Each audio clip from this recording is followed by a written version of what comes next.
Just wanted to go back to what we started with, which is this kind of Q1 24, you're talking about recession. What does that look like globally? What's going to start to happen? And then talk to me about the CBDCs and the UBI, and then I'm going to be asking you about artificial intelligence after that. Yeah, so right now, the underlying economy is a disaster. I have a friend who runs a moving company on Maui, and he's seeing it in his numbers. I have a friend who works for a title and escrow company on Maui. Their numbers are disaster. They're closing offices. So the real underlying economy, trucking companies are going bankrupt. So in the real world, it's already happening, but the mainstream media is not talking about it. But so people are seeing it. It's going on. The financial markets are kind of still holding in there. The stock market peaked in 2022, January 2022. It went down into October, and then it's had what we call a bear market rally, and it's coming close to an end because at some point the reality of the earnings of these companies is going to come to the forefront, because what we've had the last 6 months in this rally is multiple expansion, and really the breadth on the stock market is so bad. It's been 6 stocks. And in the last month, the top 6 stocks are up something like 26%.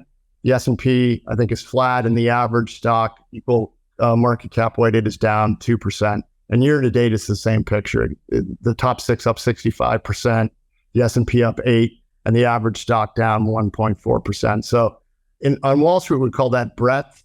The breadth is horrendous, and it's a mirage. So, the news media looks at the indices, and so the indices aren't reflecting what we know is coming, and it will. And when it does, the longer this doesn't correct, the more crashy it becomes at some point. So the faster the stock markets will go down.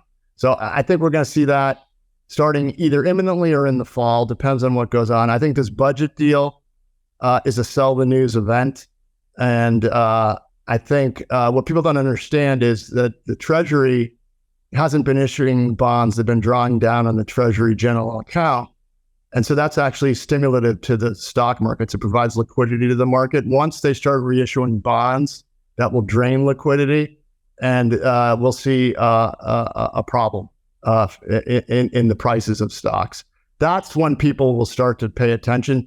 The real world is already a disaster. And so we think it's bad now.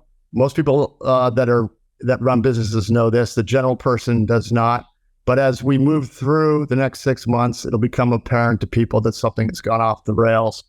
And I think the uncapped budget deal, again, in my humble opinion, was done so that the government can have firepower, dry powder and firepower to spend into a deep recession, deficit spending, which is what they usually do in a recession. And tax receipts will be way down. So that's why this deal, I think, was structured this way, because it's kind of a tell. They know what's coming, and it's going to be bad, but it's not the end of the world. And I think there's always opportunity. And if you've been listening to myself and others, we've been saying, hey, have some cash in your portfolios, sidestep the storm, and buy like Warren Buffett's going to buy at the bottom. I mean, that's how pros do it. They don't wait for the media to tell them what to do. They act. Then the media, when they tells you what to do, it's already all priced in. By the time they say that the world's ending sometime in the fall, and it won't be, that's when you buy. But when the news flow is the worst, that's when it's going to probably be a good time to at least make some long-term investments. But I think they're going to use this financial crisis as an opportunity to start to float the idea of the central bank digital currency as a solution. I think they're going to dangle UBI, universal basic income, as a goodie, and they're going to try to tie it all to the CBDC. So if you do take the UBI, you probably have to have the CBDC, and I think that ultimately is what we're going to see starting in Q1 of 2024. So the government comes out with a UBI. It doesn't have to be large. It could even be like, a few grand a year or maybe more, but you got to take it via the CBDC. So it starts the process. Yeah, I think we're going to start to see those types of ideas floated. Whether they get implemented or not is up to us to spread the word that this is, if I'm right and and I say what they're going to do, and then they start doing what I said they were going to do, and enough people are awake to it, we can thwart it. Knowledge is key. Now, Governor DeSantis tried to ban CBDCs in Florida. Is that possible? I don't know the specifics of the law, but what I do like is central bank digital currency was not on anybody's radar screen for the most part, but now we have politicians talking about it. Governor DeSantis, we have Ted Cruz talking about it, Senator Ted Cruz, and Bobby's come out against it as well. So the good news is it's getting into the conversation of the national conversation, which it needs to be, because most people, unfortunately, are financially ignorant when it comes to how the system really works. And that's by design. I mean, the system, I mean, I know people on Wall Street who still don't understand that it's a debt-based fiat system and that money printing is actually debt creation. There's still professionals that don't know that. Yeah, no, I know.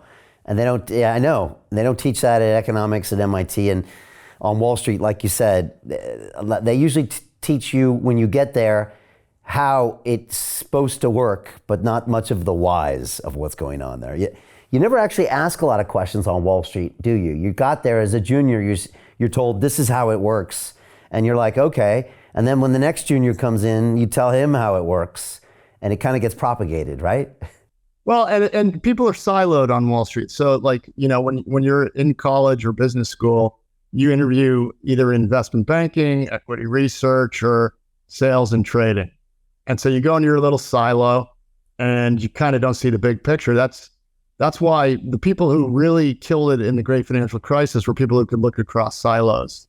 I talked to one guy who was working at Lehman, and he started looking around at the other silos, and he said, this is going to blow up. And he left Lehman to go to a hedge fund, and he profited from the disaster he saw forming in his own bank. That was a smart play. Not many people saw it because you had to be kind of a thinker that wanted to know why. And most people don't want to know why. They just do because they're going to make a lot of money.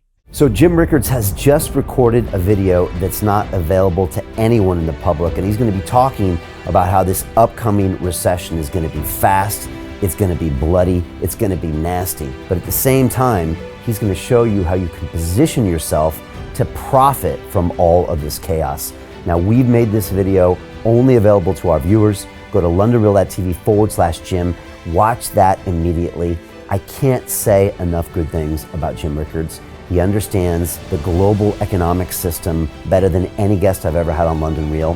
His predictions are almost uncannily true, and you can learn how to profit from his vision, from his expertise, and his understanding of economics. So go to londonreal.tv/Jim or click the link below.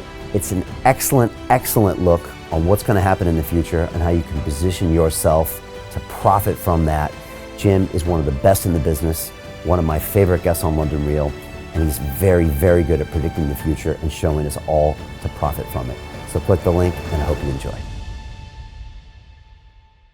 Hey, it's Brian Rose, founder of the DeFi Academy. I've told you my 4-week crypto bootcamp is amazing, but don't take my word for it. This is what my students are saying. The DeFi Academy was an amazing experience for me. It took me totally out of my comfort zone. In this course, I was challenged, I was held accountable, and pushed to do things that honestly weren't always easy. It's been phenomenal, and I can't believe we're already up on our 4 weeks. It has flown by. Going through this DeFi accelerator by far was one of the best courses I've taken. You do this course, you really get into the nitty-gritty of the activities that will make you comfortable with decentralized finance.